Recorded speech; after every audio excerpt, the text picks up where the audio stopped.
Watch out mga ka-reels. Papunta kami sa isang matanda na nag-iisa sa bahay. Oops! Yan ang aming dinadaanan.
Pupunta kami ng bahay ng isang matanda na nag-iisa lang sa kanyang tinitirang bahay.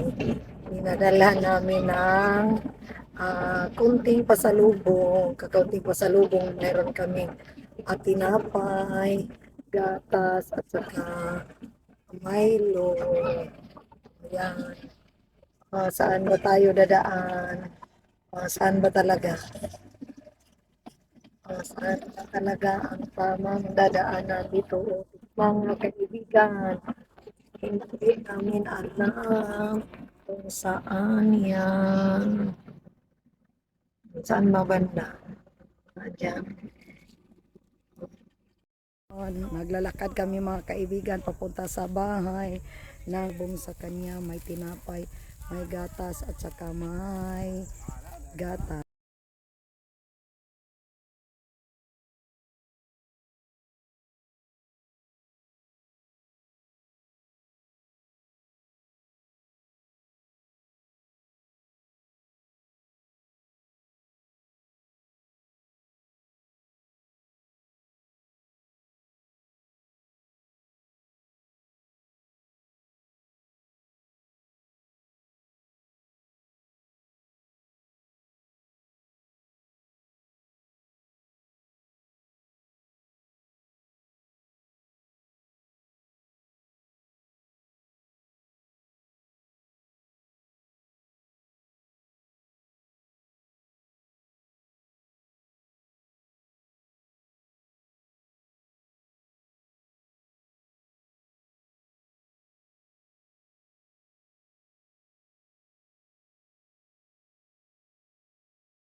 Yan, kumakain siya, kain ng kain.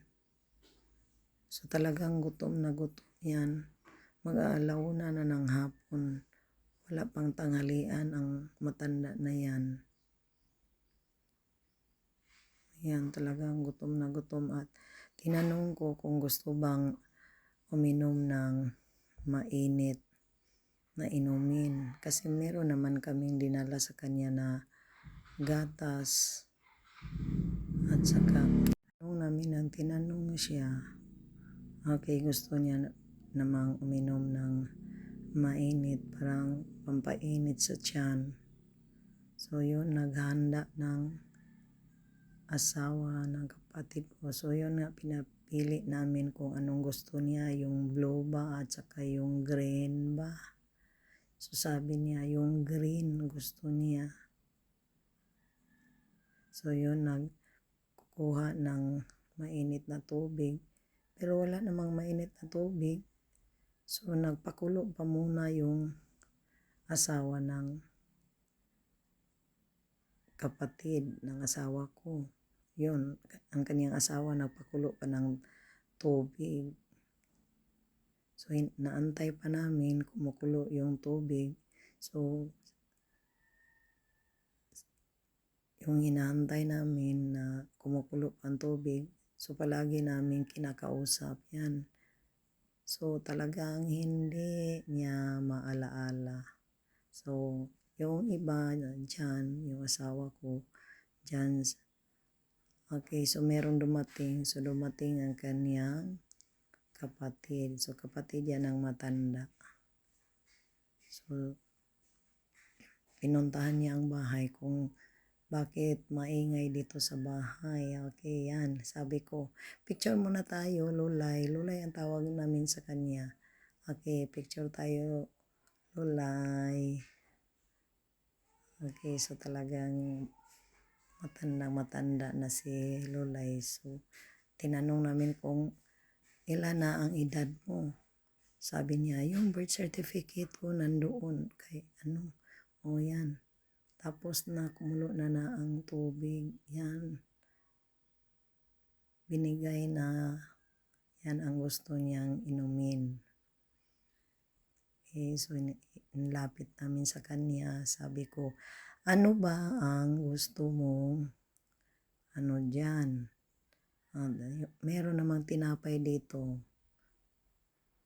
Okay, sabi niya, okay, yung tinapay, bigyan mo nga ako ng tinapay. So yung tinapay, so dalawa na ang kanyang kutsara na inilagay. So binigyan namin ng tinapay hanggang kinausap na yun, tumatawa yan, masaya yan. So dito ang iba sa labas.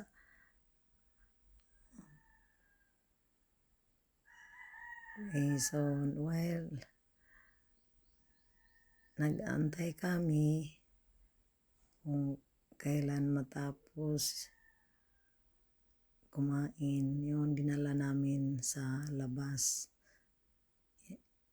Naalala yan ng mga lalaki kasama namin. So yung naka-blue, naka-navy blue, yan ang asawa ko. Yung may sombrero, yan ang asawa ng kapatid ng asawa ko. Bunsong kapatid pala ng asawa ko. So yan, pinaupo. Ang sabi ng asawa ng bunsong kapatid, uurong ka doon, baka mahulog ka dyan. Okay, so dito, nag-uusap kami. So nakikinig naman yang matanda na yan. Pero hindi talaga niya kilala kami. So talagang hindi niya kilala kami.